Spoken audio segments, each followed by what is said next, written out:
Hello again, dear viewer, and welcome back to something a little bit different today. I am playing now Satisfactory, which is probably one of my favorite games ever made, if we're being honest. I really love this game. This game is coming out of Coffee Stain Studios, a small studio out of Sweden. You may have known them for the Goat Simulator game that was very popular back in the late 2010s. And they are back once again with a brand new experience. Well, not brand new. It came out on the Epic Store a while ago. But, Epic Store. Either way, we are going to skip the onboarding process. I've played plenty of this game myself. So, I'm not a brand new player. Definitely don't need the tutorial. And I'm going to be starting a brand new factory with you guys today, and I am very excited to be playing this game with you. I'm going to be doing it a little different from my standard Risk of Rain series. I'm hoping to do a little more editing in the near future. But, oh man, it is so weird to play this game at a good frame rate. This game is not well optimized at all. I'm starting today in the northern forest biome. This is not the starting point that most people will probably take as their first try. That'll be the sort of more open starting location. I don't remember exactly what it's called off the top of my head. I actually took a pretty sizable break from this game because you can get burned out pretty easily if you go on it too hard. But either way, that starting location is totally fine. It's actually quite good to learn the basics of the game on. But once you get into once you finish your first big factory to build smart plating for the space elevator, you need to branch out very fast in order to get a lot of the good resources, which is a pain in the ass, and definitely something that a brand new player is not going to be as prepared to deal with the tools that are given to you by that point in the game. So I prefer this northern forest starting point. I think it's a little more balanced in terms of the access to useful stuff ratio versus how much you actually need to move around once you get later tech tree stuff. I'm just picking up leaves right now because the thing is, in order to get us started, we're going to need power, of course. Can't power any machines if you don't have any electricity. So we are picking up these leaves here to turn into biomass later on. Let's pick up these berries too. We don't have enough space for the berries. That's good. That means our entire inventory is full of garbage right now that we can scoop up and compress into biomass for our initial journey. Now we'll show you guys where we're starting out here eventually. Okay, there we go. We have plenty of starting materials, so if we press V here, we can open up our wheel, and let's look for some iron. Iron is the most basic resource, and the areas where iron is are typically the areas where the developers intend you to start. So let's head up this way. I see a geyser there. That will not be very useful for a long time. But knowing that the geyser is there will be helpful going forward, because that is a source of power once we get way later on in the game.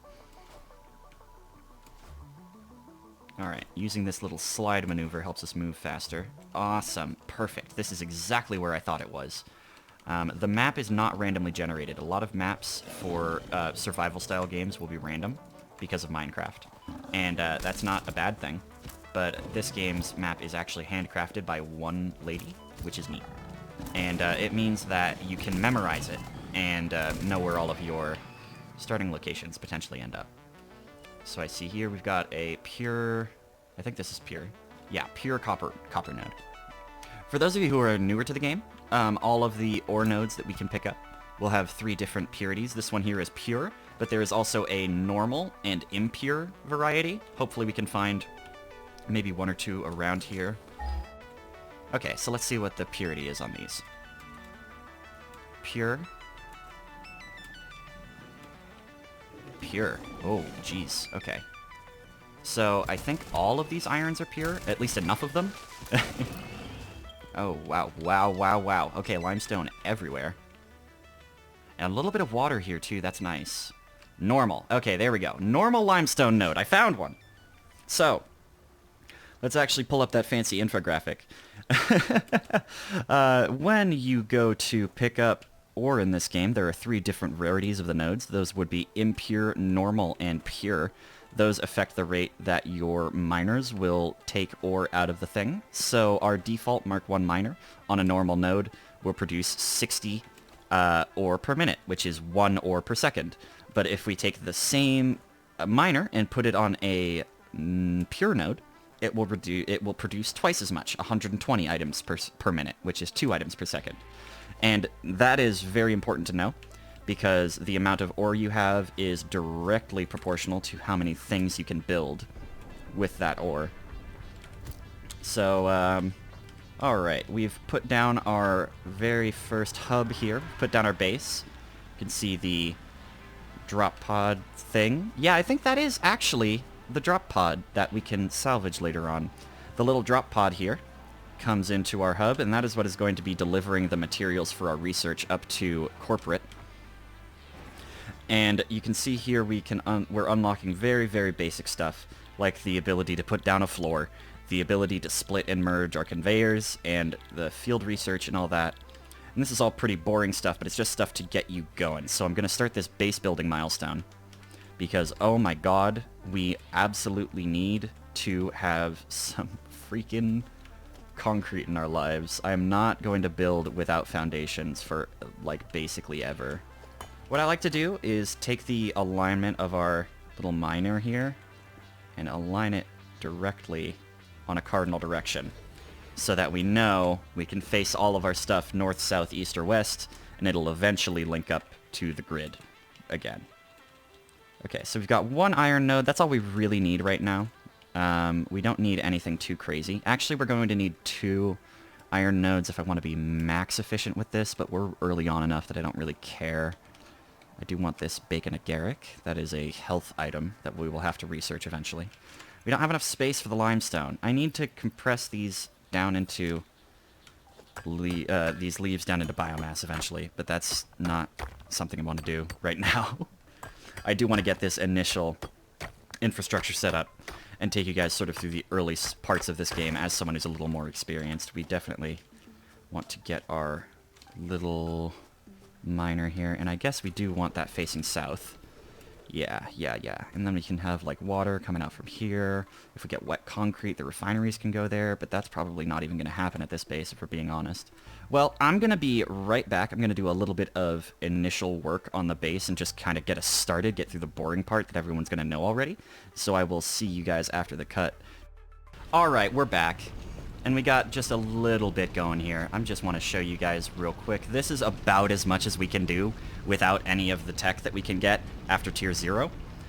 So we've just got 1 miner Mark 1. It's actually working at half speed because it can only take 60 items per minute on this conveyor belt. Oh no. Oh yeah, let's just hook it right up to a constructor. Well, never mind, dear viewers. I have been a silly boy this whole time. I will be back after the cut, but before I do that cut, I want to show you the actual way this works. So this is taking 60 limestone per minute, and it... Oop, hello?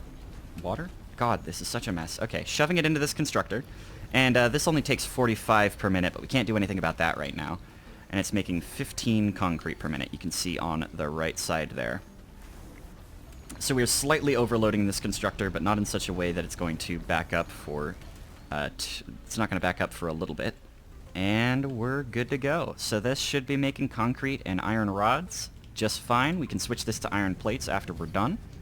Alright, it's been a little bit. I've just spent a little time idling with this stuff on. The concrete took the longest. It is really annoying to make concrete quickly before you get all the alternate recipes. Because it's ordinarily a 3-to-1 ratio. And it's 15 per constructor, which is really nasty. But either way, we have the resources we need to get the base building research done. And that allows us to make glorious foundations. We can ruin the landscape for the first time, and I'm very excited. Before all of that, we need to get our basic research done. And oh boy, is there a lot to do. We need to set up a wire segment, and we need to get our basic parts online. So, let's start with the wire stuff and get, I think, we want logistics. So we can get the conveyor lifts, which are very important, as well as the splitters and mergers, which are very base parts. The obstacle clearing, yeah, we want wire automated before we go to that. Obstacle clearing is just something I've been thinking a lot about because of all the trees over here. It's very wooded in this area, so it's very important to get the chainsaw as early as we can. But I think we need the wire segment done before all of that. And before all of that, we need foundations. I'm getting so ahead of myself. I'm thinking about like this whole factory layout with the foundation set and everything. I don't even have splitters yet. I don't even have conveyor lifts yet. I can't do any of this stuff easily. So this is our wire segment for now. It's working, but it's not very impressive quite yet. I've got to make 300 wire, and it's 30 a minute, so I'll see you guys in 10 minutes real time, I guess. Oh, what? Huh? Huh? Oh.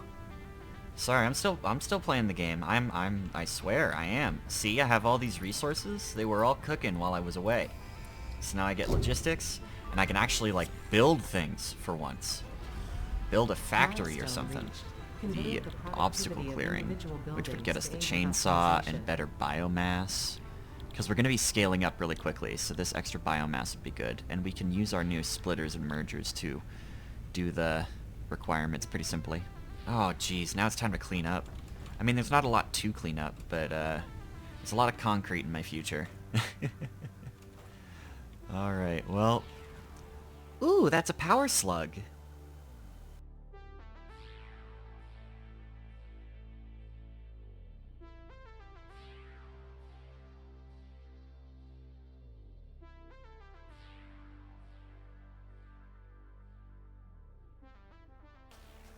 And a little bit of sulfur on the way out. The ratio for limestone is so annoying.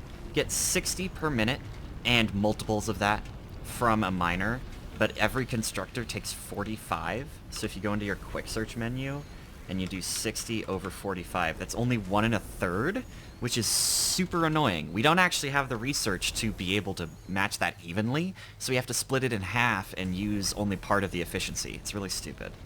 But it's something we can remedy pretty soon. So I'll do just that. And while I did that, I made this nifty little copper smelter setup. Because our belt can only handle half of what our miner is currently outputting, I have a second half over here which isn't hooked up properly. But those are all funneling into a nice little box right here, so I can make wire and whatever else I need out of those. And then I've relocated my concrete production as well, and that's all going into a neat little pile in here as well. So we're really cooking now. We're really starting to get going. This platform is starting to get pretty big, so I'm excited to move on forward with some basic production stuff. Alright, so that's going to be the end of the very first episode of Satisfactory. Make sure that if my gameplay and or commentary improved today, even just that little bit, that you let me know that I've been doing a good job using the avenues YouTube has given you. Those would be the like, comment, and subscribe buttons. Make sure to give your pets a lot of extra love for me today. Let me know how excited you are to see potentially new content from me in the future. And of course, I will see you next time.